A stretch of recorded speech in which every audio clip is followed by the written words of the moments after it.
मैं इससे थोड़ा अग्री इसलिए नहीं कर रहा हूं। जो जो एनके सिंह साहब ने बात कही वही शायद मेरे ख्याल में अगर उसको बीच में रख के बात करेंगे तो चीजें समझना आसान हो जाएगा। लीगैलिटी और लेजिटिमेसी की चीजें बहुत स्पष्ट हो जाएंगी। मैं इसके आगे बढ़ूं, मैं एक और फिर से एक छोटा सा वाक्या दर्शकों के साथ इसलिए शेयर कर लूं।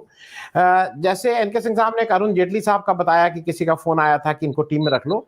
एक छोटा सा एक प्ले आया था पाकिस्तान का प्ले, उसका नाम था पर्ची। और उसमें ये पूरा सब होता है कि वो पर्ची लेके जाता है कि मुझे सिलेक्शन हो जाए, फिर वो हो जाता है। फिर उसका टू द एक्सटेंट वो वहां तक चल गया था कि जब वो फील्ड में गोल लेके करने जा रहा है तो वो पर्ची निकाल के देता है कि गोल मैं करूंगा, तो वो बॉल छोड़ के हट जाता है। तो वो लेके चलता है, तो वहां पे वो जो गोलकीपर है वो पर्ची निकाल के कहता है कि ये तुम गोल नहीं कर सकते हो।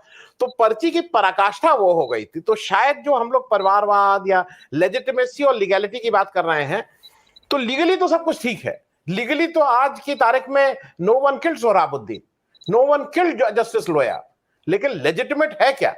क्योंकि जब हम लोग आज की जो भी हम लोग जिस कसौटी पे कसते हैं उस पे इंदिरा गांधी की इमरजेंसी और इंदिरा गांधी का जो सो कॉल्ड उस समय का भ्रष्टाचार, कांग्रेस का भ्रष्टाचार बोला जाता था, उस पे कसते हैं।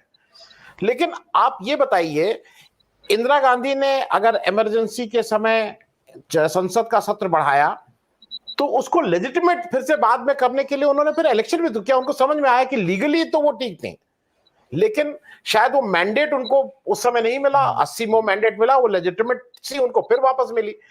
ये मैं इसलिए कह रहा हूं क्योंकि सारी अगर बहस हम लीगैलिटी और लेजिटिमेसी को रख के करेंगे तो आसान हो जाएगा। मैं ईमानदारी से बोलूं, मैं भी शायद उस परिवारवाद का मैं भी वो हूं। मैं जिस स्कूल में पढ़ता था वो स्कूल एक बड़ा स्कूल था, उसका नाम ही था कॉल्विन तालुकेदार कॉलेज, जो तालुकेदारों के लिए था। उसमें बाद में हम लोग जैसे लोग भी आने लगे, लेकिन वो प्रिविलेज था।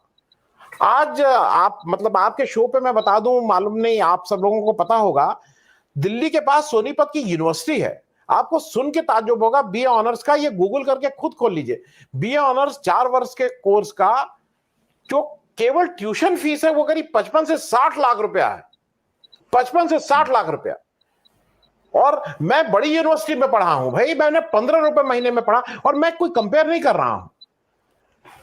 55 से 60 लाख रुपया आज कितने लोग देने वाले होंगे? अगर वो देने वाले हैं तो कहीं ना कहीं वो भी तो परिवारवाद की भाषा में आ रहे हैं।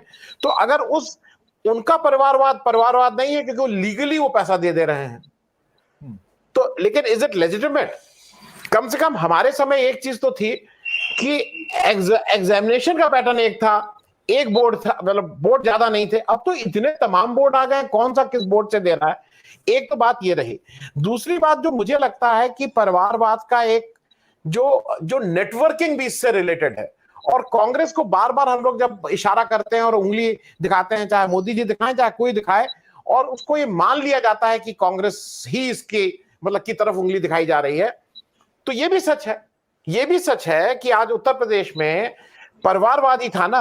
अगर आज जितिन प्रसाद गए तो उनका भी परिवार वाला था, कहीं ना कहीं आपस में रिलेशनशिप रही होगी, तो आरपीएन सिंह भी उसी में से चले गए। आज उत्तर प्रदेश से ये सब परिवारवाद के लोग हैं क्योंकि इनका ऊपर एक दूसरे से जान पहचान होती है। देखिए, परिवारवाद का एक फायदा ये भी होता है, मैं उसके लीगली वो ठीक है कि मेरे पिताजी कहीं थे तो उनके पिताजी कहीं थे, तो उनकी उनसे दोस्ती थी, वो फलाना अंकल थे, वो फलाना चाचा जी थे, तो चाचा जी के यहाँ मैं जाऊंगा कि चाचा जी के यहाँ भतीजे को फोन होगा तो भतीजा उधर चला आएगा। नहीं तो कैसे सुष्मिता देव कैसे चली गई टीएमसी में? ललितेश्वर प्रति त्रिपाठी उत्तर प्रदेश के रहने वाले, जिसका टीएमसी से कोई दूर दूर तक मतलब नहीं, वो कैसे टीएमसी में चले गए? क्योंकि कोई चाचा जी, कोई अंकल जी, कोई बड़े भाई कहीं ना कहीं किसी ना किसी के डोरी वहां से बंधी हुई है। ये मैं केवल ये बातें मैं इसलिए कह रहा हूं कि ये लीगली हो सकता है सब कुछ सही है, लेकिन जैसा एनके सिंह साहब ने कहा, बिल्कुल सही बात है, ये लेजिटिमेट नहीं है। और ये जिस दिन भी हो जाए, आज वो कुछ भी कर लें कि नहीं नहीं मैं सब कुछ ठीक करता हूं, मेरा सब कुछ सही है, लेकिन लोग कभी ना कभी तो प्रश्न पूछेंगे कि सोहराबुद्दीन को किसने मारा। लोग कभी ना कभी तो प्रश्न पूछेंगे जस्टिस लोया की डेथ कैसे हुई। ये it is bound to come. ये आज नहीं आएगा, 10 साल बाद आएगा, 20 साल बाद आएगा, 30 साल बाद आएगा, क्योंकि ये जो आप काम करते हैं ये बहुत लंबे समय तक आप इसको लीगली तो कर सकते हैं, लेजिटिमेट नहीं कर सकते। और ये बड़े बड़े लोगों ने, हिटलर से लेके तमाम नाम है जिन्होंने अपनी लीगली तो ठीक किया, लेकिन लेजिटिमेसी के चक्कर में उन्होंने कुछ ऐसे काम कर गए जिसकी वजह से उनको वोट का भी नुकसान, वोट नहीं मतलब उनको अपने पद का भी से हाथ धोना पड़ा, पद से जाना पड़ा, और ये हर जगह हो रहा है। उत्तर प्रदेश हो चाहे देश का कोई भी प्रदेश हो, परिवारवाद में बुरी तरह से हम सब लोग फंसे हुए हैं। उसका कोई रास्ता नहीं दिखता है अभी। ये भी फैक्ट है कि उसका रास्ता नहीं दिखता है। हमारे उत्तर प्रदेश का एक और मैं आपको एक उदाहरण दूं, गठबंधन हुआ, कितनी बेशर्मी से लोग, मैं भी, मुझे वो चाहिए, मतलब एक व्यक्ति मंत्री है सेंटर में, दूसरा उसका हस्बैंड को बनाया जाएगा मंत्री उत्तर प्रदेश में। ऐसा कहीं होता है? मेरा एक लड़के को भी सीट चाहिए, मेरे दूसरे लड़के को भी सीट चाहिए, वो मतलब ये कोई ब्रदर सिस्टर वो कंसेशन चल रहा है क्या? पहले ये आसान होता था, किसी में एडमिशन कराने जाइए कि भाई बड़ा भाई पढ़ता है तो इसका कुछ पॉइंट्स मिलते थे कि इसलिए इनको भी एडमिशन हो जाना चाहिए। ये कौन सा समाज है? अच्छा, ये केवल ये कह देने से कि हमने वोट दे दिया, मेरे पास चॉइस क्या थी?